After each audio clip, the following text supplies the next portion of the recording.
Hey guys, welcome back. Is that how I do it? Yeah, we're going to Well, be posting 2 videos. Okay, so. cool. Welcome back to our live event of the War of the Spark Magic the Gathering pre-release here at the Elks Lodge on 9th Street in Corvallis.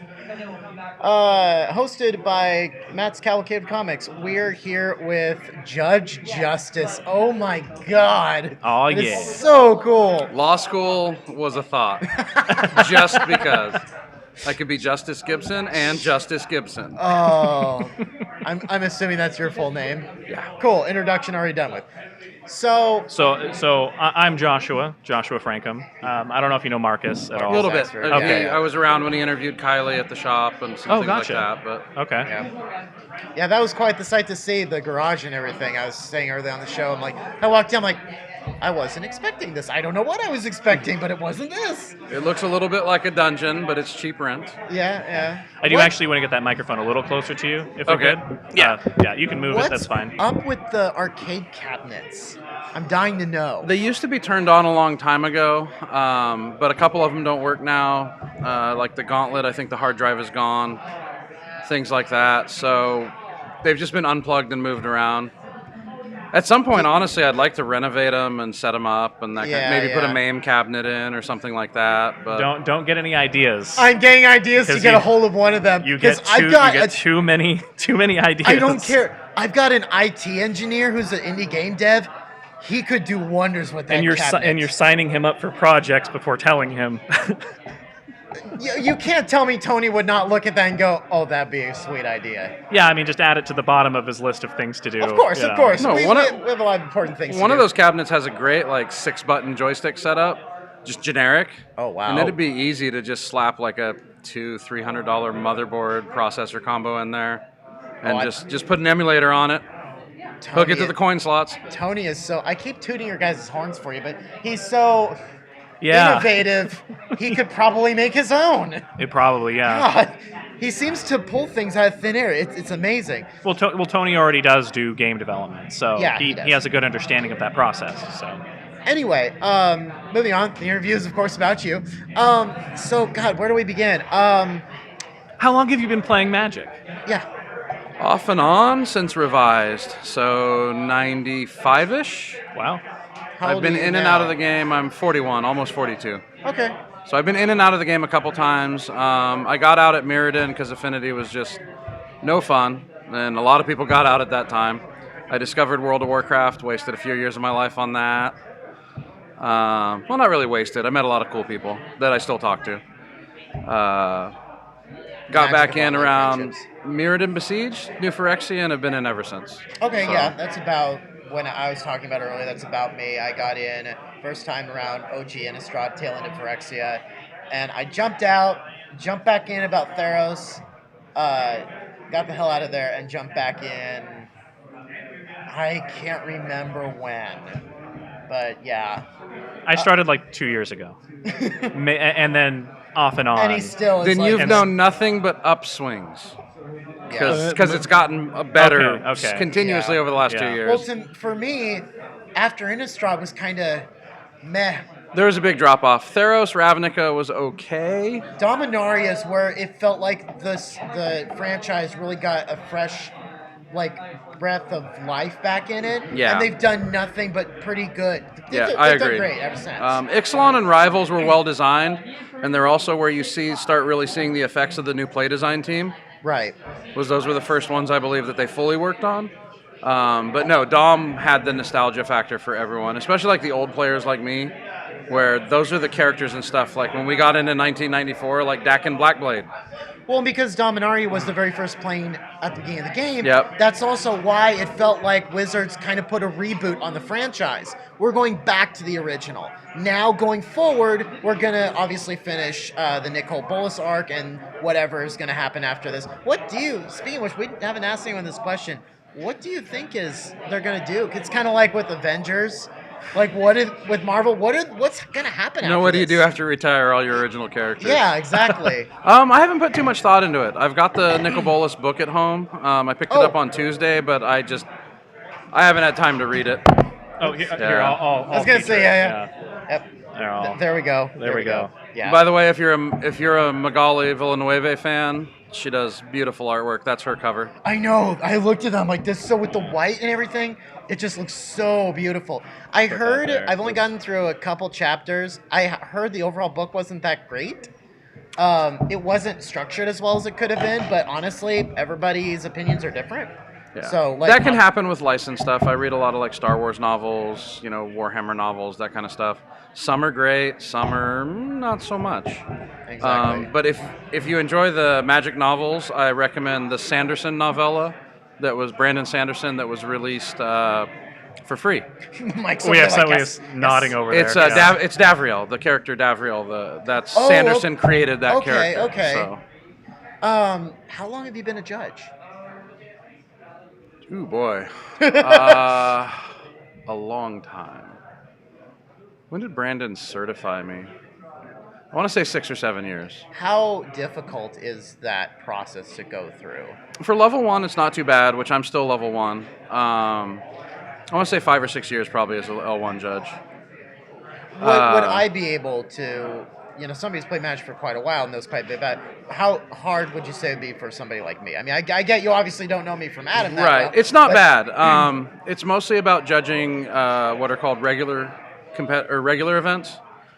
So there's different rules enforcement levels.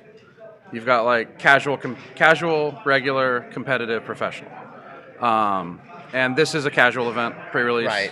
which it's basically the exact same as regular, but people can help other people with their decks. Oh, So okay. you can help other people build. So Oh, okay. parents can help kids, friends can help the friend they brought with them, that kind of thing. It's pretty easy. There's not a lot of like rules to it. It's basically like if somebody messes up, fix it. If they repeatedly mess up on purpose, they're cheating. Get them out of the event. Right, yes. So going to level 1's not too bad. The big jump is when you go to level 2, because that's like judging at things outside of your area, like judging for other stores, judging at Grand Prix. What's the highest level? 3 now. There used to be 5 levels, but now there's 3. Okay, so but they there's simplified. but there's different certifications at 3. So like not all 3s can head judge an event pro tour. So you kind of go into, RPG aspects, specializations as Yeah. a level 3 judge. Okay. And even as cool. level 2, they've done that where like you can be a level 2 tester where you can certify other level 2s. Okay. Oh, wow. But because it used to be you'd need a level 3 to certify a level 2, a level 2 to certify a level 1, all that. But we actually have an L2 tester in our area, which is convenient. We actually have a lot of level 2s. I thought about going for it, but then I had a kid. And then I had another kid. So I've got a ton of experience as a level 1 judge. I've actually judged for other stores as a level 1 judge, which is a little more uncommon. Right. I play in a lot of Grand Prix. I've done a lot of competitive events as a level 1, which is a little weird. But I just haven't ever had the time to go to level 2. It wouldn't do me any good. So I'm pretty ignorant on a lot of this kind of stuff. Never been to a tournament, any kind of thing like that. I guess the concept of judges never came to my mind because, again, I'm really ignorant about this. So do you get paid for this sort of thing? Or is this more just It depends on the capacity you're doing it in. I'm not taking any pay for this one. Yeah. Because I'm the manager at the shop, and I do all our online sales and a lot of our internet stuff. I'm just mainly here to help Kylie out. Gotcha. Okay. Just so she has somebody here. A lot of times I'll play in these, but the bigger ones I tend not to play in. Because once you get to 64 players, you get enough just attention to detail. You need more than one person. As I was talking to Kylie, it just kind of felt natural that a partnership would be available for us. I'd love to help out occasionally because we are Magic players. We love D&D. We're nerds. So, and that's what Kylie and I discussed is, baby steps. Let's see how this goes. This didn't flop as bad as I thought it was going to. Actually, we're done. He saved me. You're welcome. I will toot You're his welcome. horn many Yeah. times over. He saved me. Nothing ever goes quite as you plan. My morning just literally went. So many people end up going, I can't go, or don't feel like going. Originally, I was like, I'm going to hang out with my girlfriend. Sorry, no. And then I saw that everything was crumbling in front of you, and I was like, oh, God, I got to save him now. Well, and it... what? Oh, red cup? Yeah, I mean, our morning went that way. Yeah. I got Kylie and I, We ended up seeing Avengers yesterday, so that was starting our day, which was great, by the way. You all suck, but I get The it. whole theater was crying like a baby. It was beautiful. We're gonna see it tomorrow. We're seeing, so. we're all seeing it It's tomorrow. excellent. But then we had the opportunity to go to a baseball game for the Beavers game. So we went and did that. I saw she posted that. Yeah. And then we got back to the shop, and then we had to, break up the shipment, outlay all the boxes that people pre-ordered, help Chris set up for the 56-player midnight pre-release we had. Yeah, she's like, so next Wednesday before the actual commercial release of the cards, you guys want to come in on Wednesday and help us crack all these? And I'm like, maybe. I might. Yeah, we usually have a group of volunteers helping us crack because we do a lot of internet sales nowadays. Wow. As well as reserving a lot of sales for in the shop, so we crack a good amount of product. But it was just a really long day, so by the time we get Chris set up and make sure, the tables are set up for extra players, make sure we have enough chairs, all that kind of stuff, it's 1 a.m. Yeah. And then we have to be back up to set up here. And then that was a snafu because I didn't get up early enough, so I was late. And then we didn't have anybody here to open from the Elks Lodge, so we had to start the phone chain of, all right, let's call this person. Nope, they're not there. Okay, this person's in Newport, so they're not coming in. Oh, jeez. And so then we got into the building late, but it all worked out. When did you guys get in here? We wanted to be in about 10. We were here about 9:45, and we got in about 10:15 or 10:20. Yeah. Okay. Thanks for me, because we have a family art maze business, and I worked my ass off to get everything done this week, but things just kept, even working a 12-hour day yesterday, we didn't get everything done, and then somebody else called, it stacked on this morning. I'm just like, oh my God, I'm not half killing myself just to have to work more, but it's all good. We got here relatively in time. We only were like 45 minutes late, so how you're saying that there hasn't been much weird stuff for a complex set? There hasn't been a lot of weird calls. What calls have you been getting that are kind of out of the norm? The one call I got that was a little odd, a little more complicated, was basically one player had an effect where if they dealt combat damage, they could proliferate. They had another effect, which is you can take a counter and make another one. So if something gets a +1/+1 counter, you could make it 2 +1/+1 counters. Right. Oh, okay. Then they had another card in the same combat where if it died, it would give a +1/+1 counter. So one is a death trigger, one is a damage trigger. You need to be able to put those triggers in the right order. You need to give it a counter before you can proliferate a counter. And so there are 2 separate sources that happen at 2 separate times from 2 different events. Now it works out that you can actually just put those in any order you want. Right, Oh, you okay. choose the stack. Right. Obviously, you want to choose in the right order to get the best effect. But the trick is you deal combat damage, that trigger waits to go on the stack, then you apply the damage, and then you check for what's called state-based effects, which is like death of a creature. Right.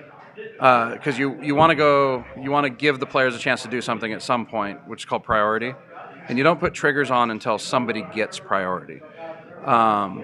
But if you don't know the rules really well, what that looks like is you're going to deal the damage, you're going to put a trigger on the stack, the thing's going to die, and then you're going to put the other trigger on the stack. And so what order, that's a set order. Okay. And it's not you can put it on the order any way you want. So the question was like, can I put them in any order, or do I have to put them on this order? And it turns out you can do them in either order. Oh, okay. Because what happens is the one deals damage, the creature, you check state-based effects before giving priority, so then the creature dies, and then both triggers go on at the same time. But that was probably the most complicated one I got today. Most of them were just pretty easy. We have a pretty good. We actually have a pretty experienced crew. I mean, we had a lot of new players today, though. A lot of new faces. I think Kylie gave out 10 or 15 DCI cards, which is a sixth of the field. What's a DCI card? Membership. Oh, so when you okay. play in an official tournament, you get a number, 10-digit number, and you can track your progress. Okay, gotcha. You get planeswalker leaderboard, points. Statewide leaderboard, I believe. Yeah. I can't remember what mine was. You want at to its move closer height. to the microphone? Oh, I'm sorry. I can't remember what mine was at its peak, but I don't even remember what my DCI is anymore. I haven't played a tournament. I've had mine memorized since '95, so it's only 6 digits. I think at my peak I was top 10. Wow. in the state for a year or two. Nice. Almost got a divorce. Not paying enough attention to the wife. We're still together though, so it worked out. But actually, I'm probably reasonably ranked right now because I had a really good GP finish in LA. And that was just I made more Planeswalker points in one Grand Prix than I did in like the last year combined because the multiplier on them so high. But it's fun. So I kind of cover everything. I run tournaments. I do online sales. I judge. I play. So. Yeah, I can't remember how I discovered Matt's place. I think I was just looking up for card shops in the area because I got sick and tired of Salem, and especially Wild Things. You know, the prices gouge you, and sometimes the service is less than favorable. And I've had both really good service in there because they know me. Yeah. And we've done them some Yeah, favors. same. I've had really good service. Yeah. Because I've had friends work there and we kind of bullshit and that kind of thing. But it's gotten better. But I've also had some days where I walked in and basically had to mug somebody to get something. Yeah. But it's just I don't get the deals like I do at Cavalcade. Like the credit I get, there's no way I would have been able to trade in everything I have, plus obviously buy a box of cash and get 3 boxes there's no way. Yeah. So. Well, from what I understand, they don't allow store credit on boxes. And see, I didn't know that. But I might be wrong on that. Yeah, I can't. That's just from browsing the website because I was looking something up on their site the other day. And Borderlands is closed, and there's only, 2 or 3? Metagaming's gone. Okay, yeah. There's only a couple more shops left in Salem that I think know there's of. one small one, but I don't... There's Haven next to Arby's and Commercial. Okay, so Haven's still around. I think. No? It's Did gone? they shut down? Yeah, I thought they shut down. Wow. Okay. Wow.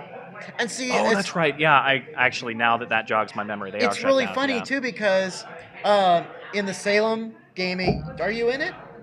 No. Kylie is. She saw my post. Yes. And she was so happy to see that. And I was just reading it. And I'm like, yeah, did you see all the shit I got for it? Because they're like, well, you're promoting Corvallis. I'm like, but variety. There's not, well, now I know for sure that there's not that many. So if you want to go to a great place, you can go to Corvallis. It's optional. Salem's always had an interesting Magic community, and their social media has generally been not great. That's why I'm not in the group. I used to be in the group when I was a TO for advertising events and stuff. Funny enough, there's a kind of a trash posting Salem group called Salem MTG Unmoderated. Really? I want to go on it now. I'm still in that one because honestly, I think even through all the trash talking and crap posting, you get a more honest dialogue than in the regular Salem groups. Yeah, I mean, call it like you see it, I guess. I've mostly moved away from social media. I still do a lot of Twitter and stuff, but like Facebook groups and stuff, it gets too toxic. Yeah, I'm kind of definitely moving away from Facebook and going close because I get to connect with better people on Twitter, like the people I need to. The only reason I stay on Facebook is because I have such deep connections on there. And if I completely got rid of Facebook, I'd be missing out on a lot of connections. I'm down to about 2. There's 2 people from high school that's the only way I communicate with them. But honestly, I should probably just get their phone numbers and text them. Yeah. Like, it would just be much better for my mental health. Facebook is so bad. Yeah, I delete the app every once in a while. And I actually moved the app farther down. So, like, I have to swipe, 5 different swipes in order to get I took it off the my app. phone. Yeah. I actually posted on Facebook because I looked it up, and I posted on Facebook, it's really disturbing that there's no MySpace app. And one of my... Andrew was asking me, why are you going to MySpace? Well, actually, I've heard that it's gotten to be a really great place for artists, creative people, podcasters, and thought, why not? The musicians never left, so it's always the musicians have always been on MySpace. Even I still now. might have us go back, even though you have to basically on a computer, because I'm not going on my phone. I'm not going to try to expand everything. It's a shame that they don't have an app. But I will probably go there and see and be like, hey, that's not a bad outlet for us, or maybe it won't be a good outlet. Who knows? Yeah, I mean, I took Facebook off of my phone a couple months ago, and I haven't been happier. I wasn't getting things that were really worth getting. Yeah. There's a lot of targeted ads and a lot of just people being silly. It's also the worst place to try to grow anything. Like, as far as I've been trying to do YouTube for the past 2 years, nobody engages through Facebook whatsoever. Yeah, I can see that. Through your Gamerfuel Studios thing that I participate in, I don't really see anybody interacting with it at all. Yeah, people see it according to the stats, but they're not doing anything. Well, Whereas Twitter, you have a better chance of somebody going, hey, that's cool. like, and then that spreads to theirs, and it just keeps going out. Well, it's an algorithm thing. So what happens on Facebook is it shows it to like 2 of the people, maybe 2 or 3 of the people who have actually followed it, and if they engage with it, then it starts showing more people. Right. And it sort of layers, and sort of the more people that interact with it on those layers, the more the higher layer it will go to of people, that is. So Facebook's just the worst. So and if you pay for advertising, the people you're getting are people who might not necessarily ever interact with you again. And so when that layers thing happens, it shows it to 2 people in that layer. They don't interact with it, so it never goes past that layer. So it's not even worth buying Facebook advertising. Yeah, we've played around with it with the shop a couple times, threw a little bit of money at it here and there, and it really didn't do anything. So we still post Facebook events just because, customers reaching out and stuff. But yeah. See, that's my thing is I'm trying to get because our group chat's on Facebook, but I want to try and get that all the way on Discord. Yep, do Discord. Just switch to Discord. Our X-Wing group switched off of Facebook and onto Discord. A lot of our groups are doing that. I mean, Magic groups. I used to spend a lot more time in Magic groups on Facebook because I play Amulet Titan and Modern. It's a small community. And that's all gone to Discord. Well, the fact of the matter is, I never liked Facebook. I loved MySpace because of how creative the space was. I did like MySpace a lot better. There were chat rooms. You could do your online. You could do your terrible MIDI background music and like. People specifically did as much shit on their MySpace as possible to freeze your. And some of the worst color schemes ever. Yeah, but it was funny. Like that's not readable. That's like dark purple on black. What are you doing? But I mean, end of the day, like even now, I still say MySpace is probably better now than Facebook could ever be. Easily, especially in light of like Facebook about to probably get hit by like a $5 billion penalty. Yeah. Yeah. For selling people's private information. So. Yeah. I mean, people can have my. Okay, there was a point where I could say people can have my private information because I'm a very open person and I don't really have any information that is going to be useful to anybody. But getting into this, I'm starting to find that I'm going to have to start transitioning from that mindset. 2-factor authentication and put my tinfoil hat on and start being like, they're out to get me. The Russians are out to get me. Well, it's worth it if you have any kind of public facing. And that's something I've struggled with because it's a small community with Magic. But at the same time, I don't necessarily want to have my customers on Facebook. Some of them are great, some of them are just a little creepy. So just like anything else. Do we still have the top player here? I believe it's over. Who is the top player? Well, there's probably more than one 4-0. Okay. Because we only ran 4 rounds, but 64 players. So we capped the size just so that we're not here all night. Yeah. In the past, we have done like the full number of rounds, but this would have been like a 6 or 7 round tournament. Because it would have been great to have our last interview be the top. Mm-hmm. But if we don't get that, that's cool. Well, I mean, since we're working with you, might as well just interview you. Yeah. Works for me. So one of the questions that I have is how was it that you got into Magic in the first place? High school friends. Okay. Just a bunch of kids. Actually, no, it was really one person. And I'm still friends with him. I was actually the best man at his wedding a few years ago. But it was one guy who came and transferred to Sweet Home High School from, I want to say San Francisco, but that's wrong. But Southern California, Sacramento. And he was looking for people to play with and had multiple decks, and so he showed us this game, and then we all ended up getting into it. Mm-hmm. And man, I kind of miss those days. Like playing with the ante cards. Like the first time I won somebody's Sarah Angel in ante, it was great. I was so happy. I had no idea what an uncommon was. You'd win somebody's Lord of the Pit, and you were ecstatic. Yeah. And then we moved up from there, and I played for probably about a decade. And then got out of it just due to moving to Portland, things like that. Got back in, got back out. But I've been pretty steady for a while now. Back when you got into it, were you pretty open about it? Was it something you felt comfortable being open about with like friends, family, that kind of thing? Yeah, but I was always into D&D, role-playing games. My parents didn't have a problem with D&D, like the Mothers Against Dungeons and Dragons thing from the 80s. I came from a Mormon family. I think I vaguely heard about that. I mean, we did have students that like, no, we can't play that. Like, it's satanic. It's about demons and devils. And I was like, well... And I look at him and go, and? Yeah. Your point. But computer games hadn't really hit yet. We were still on like 486s and 386s, so we're like talking the Doom era, the early Quake era. Harry Potter hadn't hit yet. World of Warcraft hadn't hit yet. Just all these things that kind of brought, fantasy kind of up into the mainstream. I want to have hope that we are one day going to reach a point where we don't get none of this is a scapegoat anymore. But unfortunately, I mean, we're getting better. But unfortunately, we're still like Prince Harry declared that Fortnite should be banned, and we actually a couple episodes ago I went into a horrible rant. You were very mad. I was very yeah. I didn't see that. I'll have to go look for that quote. It was so stupid because now, funny enough, most of the articles we pull are from actual video game journalism sites that have credibility and that are biased. Or unbiased. Is it unbiased? Yeah, it's unbiased. So if something's bad, they'll recognize it. But we got this off of BBC where they have no clue what they're talking about.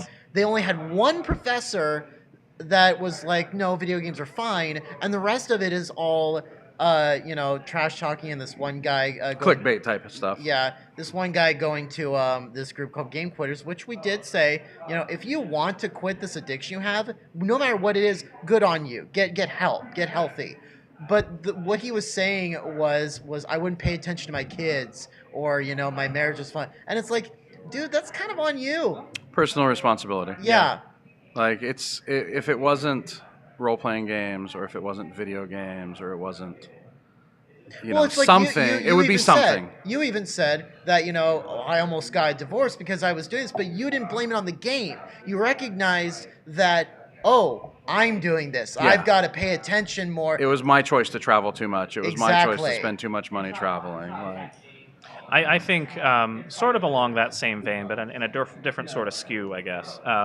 So the conversations that I've been seeing from the media or from even representatives about video games, about how video games are bad, are a little more, or bad or good or whatever, are a little more, they're not as surface level as they used to be.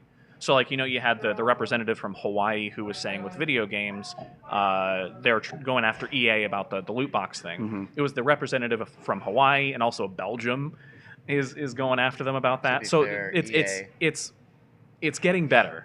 Their understanding of it is not surface level anymore. Yeah. It's more people who are more used to video games or more used to nerd culture, various things like that, it's permeating through society a little bit more. So I think that'll result in better results for everybody. Quick A-side about EA on the new Star Wars announcement for their game. When your announcement includes the fact that we're not doing loot boxes, we didn't talk about that. Oh boy, I've heard of you may have jumped the shark on giving out too much loot boxes, guys. Yeah, because they recognize that it's a problem. Yeah. That they need to get ahead of. But that announcement just made me laugh. Yeah, no, that announcement stuck out to a lot of media outlets that I've listened to them so it was really funny to listen to them because that was the same reaction that they had.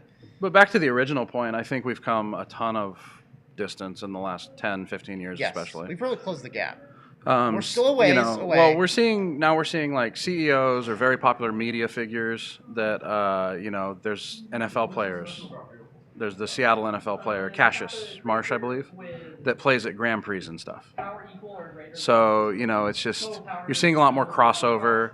Joe Manganiello for D&D, like he's married to Sofia Vergara. He runs a D&D group in Hollywood, California. He has the actual D&D guys come over. He's got people like The Big Show in his personal group, who's, a professional wrestler. Sports entertainer nowadays. But, so you're seeing a lot of crossover with people that you wouldn't necessarily expect.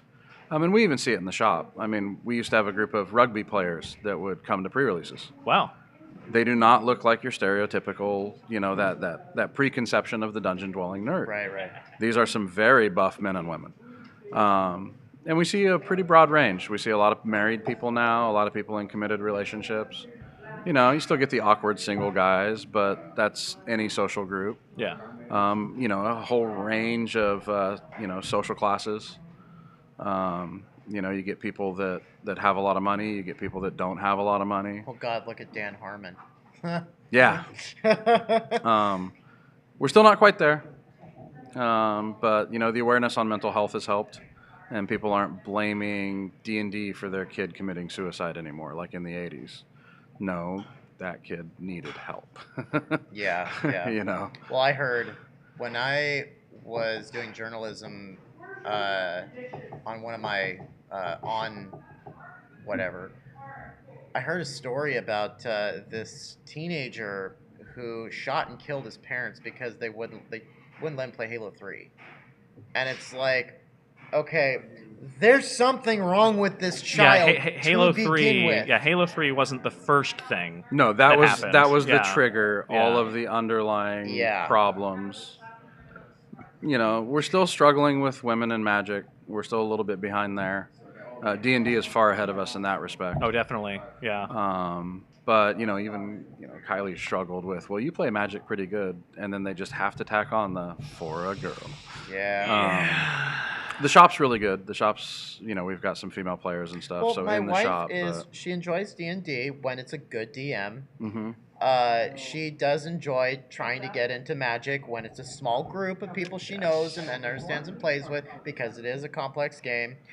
But overall, something I've noticed, especially in this country, is one of the minorities seems to be the intellectual. For some reason, being a smart person is made fun of, but that's been the thing for a long time. I get it. Climate change should not be a debate. Right. I come from a nuclear engineering. Yeah. I got my degree in nuclear engineering. Science is a thing I know. Wow. And That's impressive. to not people willfully ignoring science, and they quote the old stuff. It's a theory. And that's not how scientific theory works. Yeah. You can't prove it. You're right. You can't. But there's a ton of evidence. Yeah.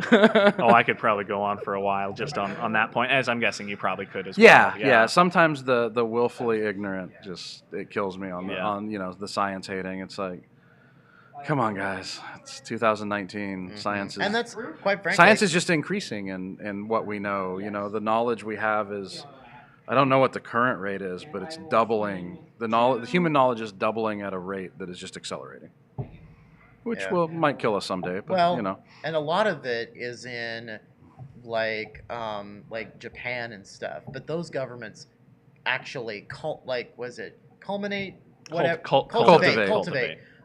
intellectual. They're not afraid of being overthrown by a smart society. That's been a big change in the U.S. over the last few decades. Is we're producing more personalities, we're producing more MBAs, business people, and we're producing less scientists, engineers, things like that. Yeah. I don't know if it'll switch, when it'll switch. The current administration doesn't give me hope, let's say. Well, Oh, yeah.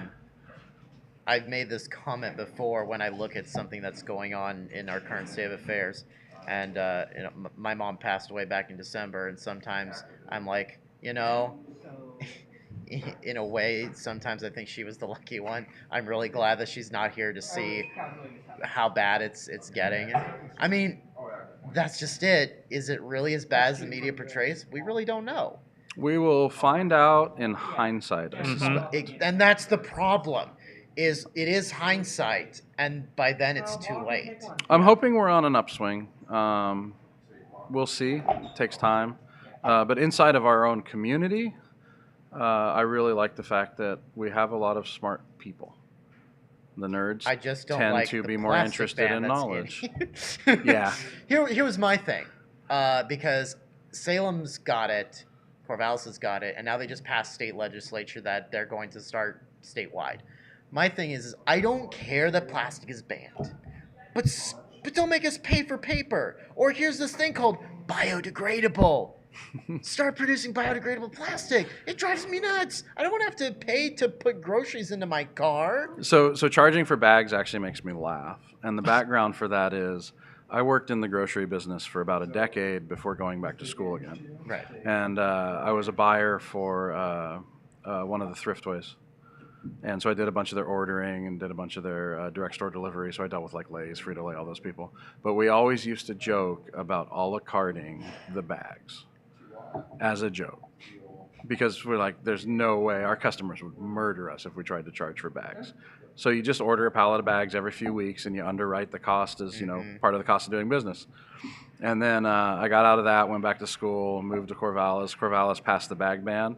I swear to God. And I I'm gonna immediately hoard- fired off a Facebook message to my boss that says, funny has become reality. Yeah, because here's the thing. I swear to God, I'm going to just hoard plastic bags, go to the grocery store, and stuff my own groceries in these plastic bags, and just stare at everybody.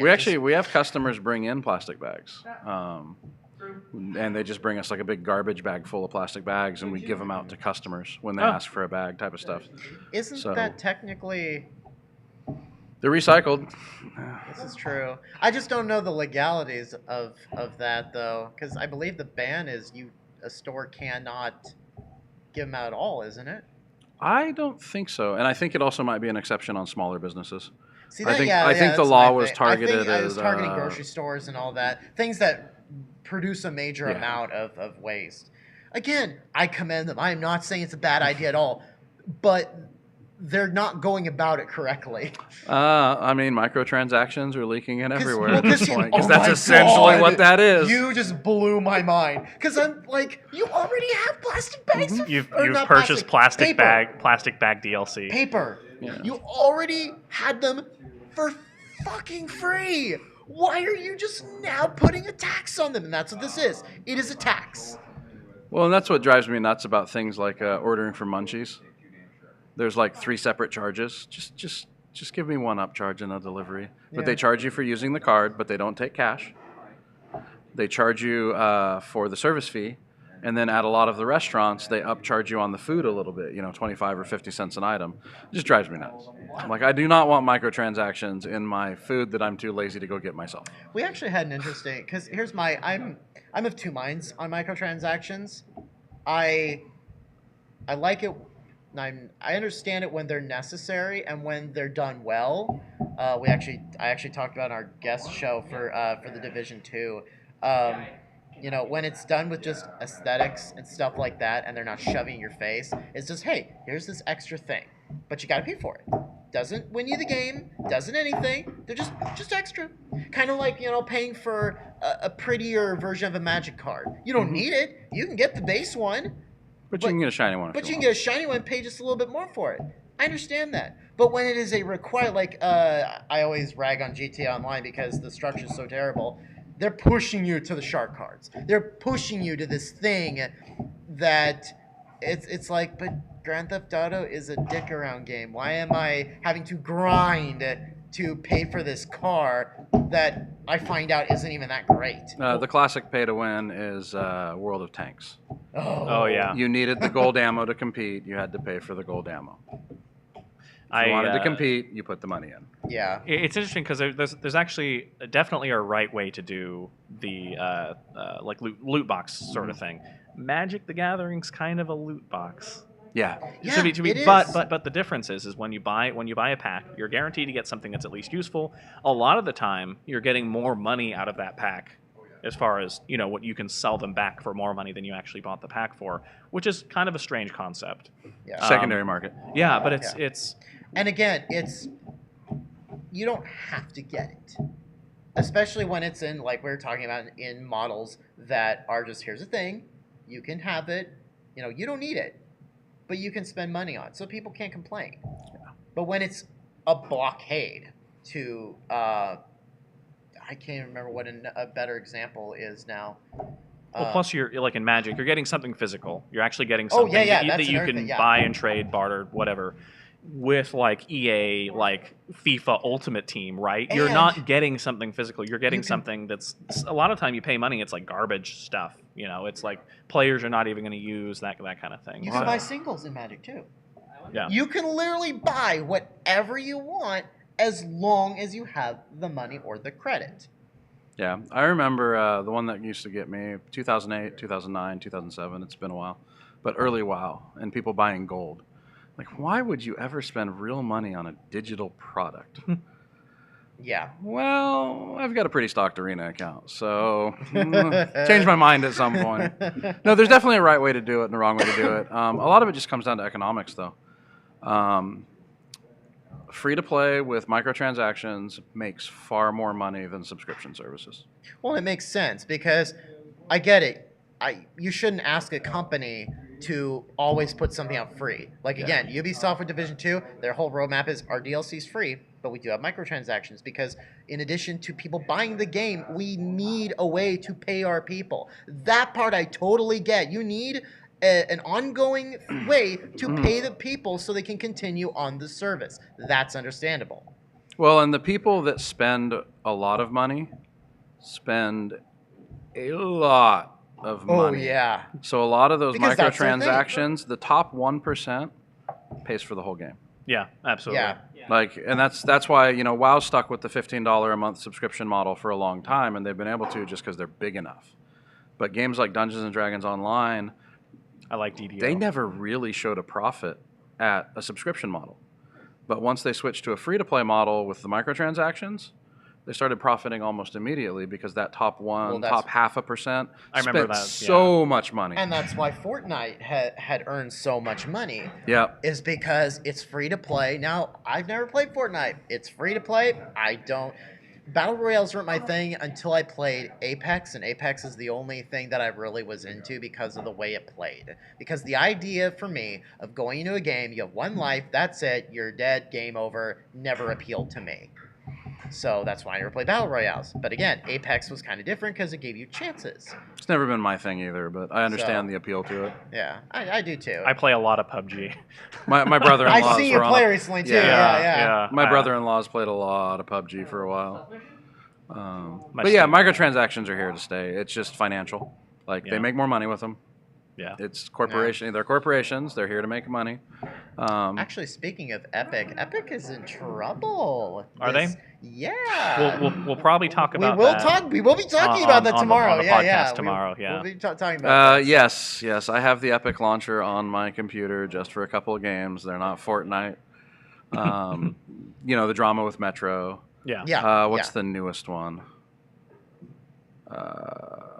Borderlands 3. Yes, Oh, thank Borderlands you. 3. Right, yeah. I'm gonna buy it because I want to support the companies that make And those then, games. It's what's- why I bought Metro. But What's his name? The CEO. just release it for- on Steam so I can have all my games in one place. Yeah. Why can I not remember the name of the CEO for Gearbox? I don't know. Oh my God, it's not. Cliff I don't remember, but Bleszinski, yeah, I like him. He's outspoken. But yeah, and that's what he's like. Oh, you're having a hard time with this? Fine, we'll take it somewhere else then. All of our stuff gone off Steam. Goodbye. Yeah. So Wow. just Are we?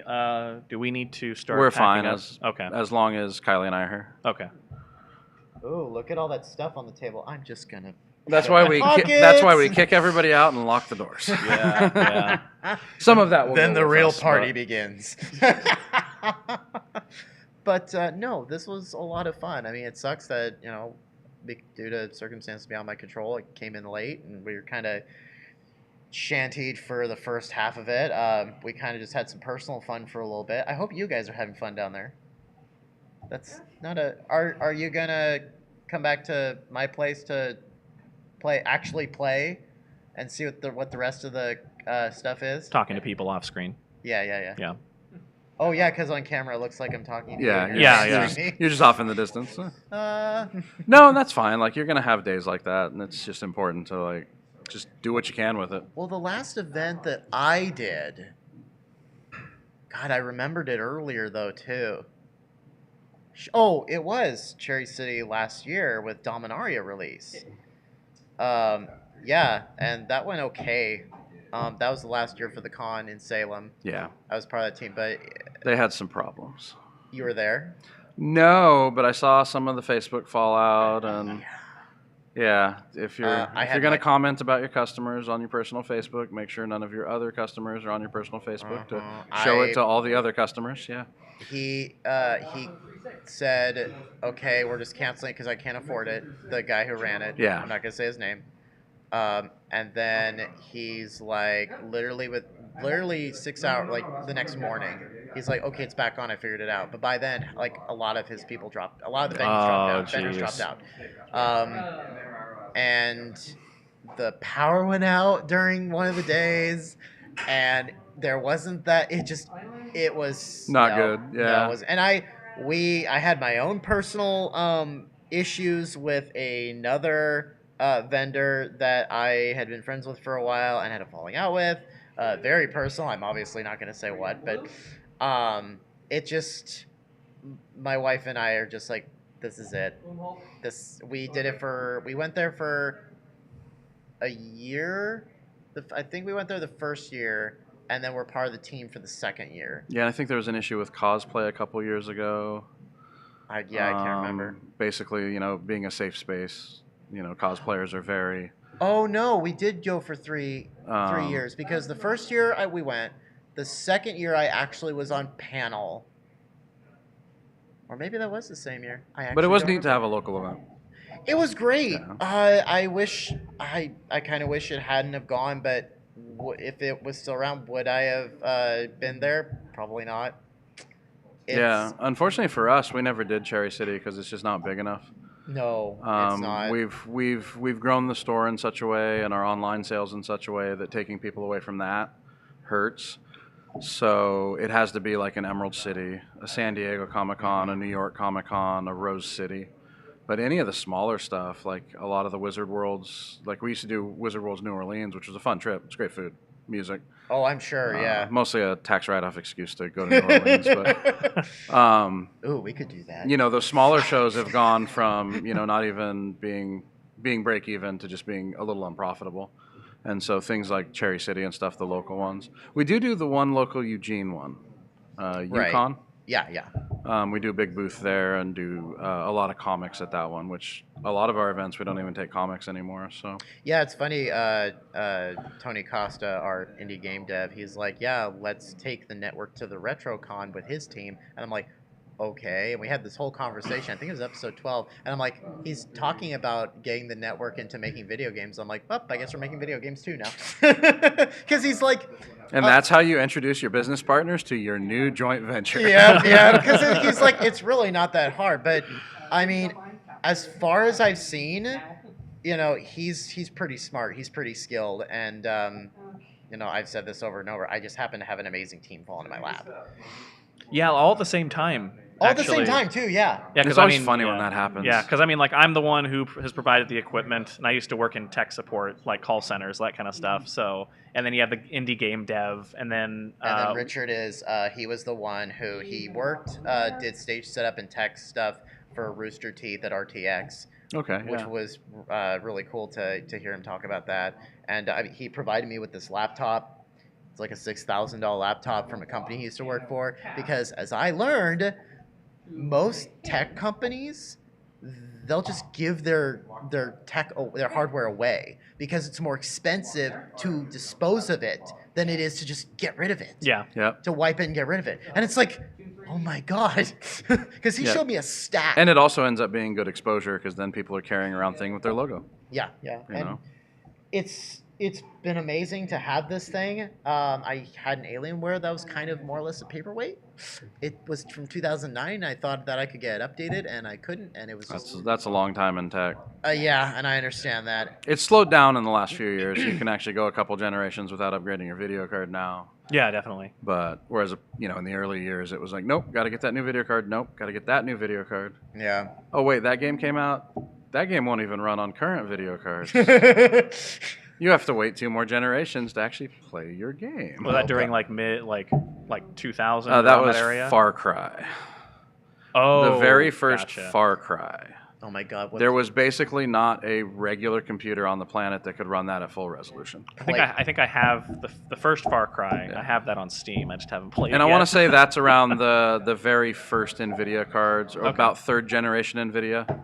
PlayStation announcing their next-gen details for a next-gen console. It can run 8K. 8K is not even a thing yet for most people. I don't even have a 4K in my house. Exactly. Yeah. It's like I could buy a 4K monitor, but I don't want to spend the money to buy the video cards that'll push a 4K Sony, monitor. You're saying all these fancy things, but people don't really care because the golden rule of the gaming industry is software sells, not hardware. I still kind of prefer 720, actually, to be honest.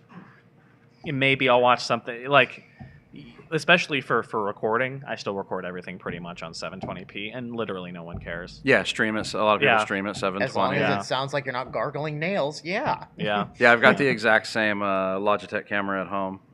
Pretty popular for streaming. Yeah, and stuff, I'm thinking but, about buying another one, actually. But I run it at 720 because Yeah. you don't need it. Hmm. Also, some movies just look really weird in super high def. Like you start to get into that, even just with Oh, God. Blu-ray, much less 4K. I've said this before. It's really unsettling to watch the TV and see how they move, and it's like you're standing there with them. I'm like, I don't like that. I want to tell that I'm watching a TV. It's just Yeah, it gets a little surreal. I can't even describe how unsettling the feeling is. Well, you're just used to seeing the makeup at regular definition, and then when you skip to high def or even the super high def like 4K, it looks different because Yeah. you're just seeing way more it's detail. meant for gaming. It's not meant to watch movies or watch people on screen. It's meant for gaming. I think Well, once we get yeah. used to it, we'll adjust. It's sort of like but- how CRTs, right? You play an old game on a CRT, it looks totally fine, looks great. You play like an NES or a Super Nintendo on one of these HD televisions, and it looks like trash garbage. You know, it's what it's made for. I have a you know? 200-pound CRT in my living room just for old things. Yeah, Although I'm thinking about just buying upscale conversion kits and putting them on LEDs just for the convenience. But yeah. it's a little bit of sacrilege. But that 200-pound What? TVD is Yeah, a who's sending pain all to these move. messages? Oh my god. Oh, really? Oh, that was you? Okay. Oh, okay. You know that has a vibrate mode, right? Yeah, I keep forgetting to. So we're up to about like 51 minutes right now. Yeah, So we're- do you want to? Yeah. I think we've taken up enough of I your think time. I'm like, they're tired. I think she wants to Yeah. go. She still hasn't even finished her drink. Unless you want to be interviewed as well. Come back tomorrow. No, we're going to see Avengers and record our show tomorrow. Oh my god. Jess is going to be on the pre-show. Oh, really? Yeah, because she's like, I'm going to get on this pre-show. Because that's why I was saying that her and I are probably going to have to like share a mic. And She will share your microphone. Yeah, 'Cause I have 5 microphones, but I only have 4 stands. it's So- just the fact that it's just going to be so insane. We actually used to do that when I first started my YouTube stuff. I got some twine, and in a garage, I like the bars going across the Yeah. 2x4s. I hung it in sort of like a triangle shape. These microphones from there, and just it worked. So Yeah, do what you got to do. Yeah. I mean, Well, this was our interview with Judge Justice. And yeah, pretty much wrapping up because everyone's gone. Yep, It's an everyone empty is building out. now. yeah, as somebody who's really anal about the way things sound and the way things look and the more technical side of things, I was noticing the So was level I. of noise that was like reducing. Yeah, it as- was so as- weird. Yeah. a couple of the other judges, the guy who certified me actually was in earlier, and he's like, "Wait, they're doing a podcast during a pre-release?" Like, It all Well, I works mean, out. people have done live events before, and you can hear the people in the background. Yeah. But it's like it's whatever. luckily, it's a pre-release, and you're probably not going to have anything too salty being screamed out in the background. But Yeah, no, we just kind of need content, to be honest. So Honestly, yeah, and this I think kind of benefit a lot of people because my worry was Kylie going, wait, you guys aren't that popular yet? Ooh, we kind of want somebody with more renown. I'm like, no. no, we're not. In the grand scheme of thing, we ain't that big either. Yeah, We're one of the bigger shops in Oregon, but Well, there's that's a kind of- lot that are bigger. that's kind of the thing I'm wanting to do with these partnerships and stuff is give each other a lift up. You guys promote us, we promote you. 'Cause Yeah. I love talking about you guys on the show. Oh my god, I love talking about. you bring them up a lot. But to be fair, it's an amazing store. Just don't post it to the Salem group, and you'll be safe. Oh no, especially to the Salem group. Fuck those guys. I like a lot of those guys. Not all of them, obviously. But I'm pretty sure none of them were being that you knew were being salty to me. No. Well, one, but I don't. He's not one of the guys I necessarily hang out with, but I know him. Yeah. Yeah. No. No, I've had actually the store Metagaming that used to be there. I've had a Okay. long relationship with them. I used to judge their PPTQs for them and stuff. So, and I still sell to them at GPs when I go to a Grand Prix and offload some cards or something. That's who I go to. Well, hopefully we get to do more events like this. Of course, there's not going to be a pre-release launch, but I guess, hey, that doesn't mean we can't stop in on a Friday Night Magic night to just be like, hey, we're going to record here. Do you mind? Well, I shoot my YouTube stuff on Fridays, so. Oh, that's true. Yeah, we have events. You'll have to Magic bring Tony events Monday, Costa. Tuesday, Friday. Okay. So Kylie and/or I will usually Okay. be there at every one. So. Well, I guess any final thoughts? No, it's been fun. It's a good way to get a little more exposure out to people who don't know the shop as well. So Yeah, and again, it's good exposure because it's like doing a live event is so much better because you physically people looking over and going, what's going on over there? So Well, it's great yeah. too because we've got people who are like, in fact, one kid was like, oh wait, I listened to like half one of your guys' shows. I'm like, what? How'd you Yeah. hear us? It's weird when that stuff happens. Yeah. So Christian, yeah, the little yeah. Oh yeah. Because when he said that, I'm like, that's so bizarre. Because the thing is nobody comments, nobody says anything, nobody gives feedback. So I have no clue how we're doing, who's like listening. I don't know. I will admit I haven't found the time to go back and listen to one of your guys' podcasts. I've been meaning to. Just listen from episode 8 onward, because so. Figuring out your craft as you go. Well, from episode 1 to, and I actually deleted episode 7 for a reason. Oops. Well.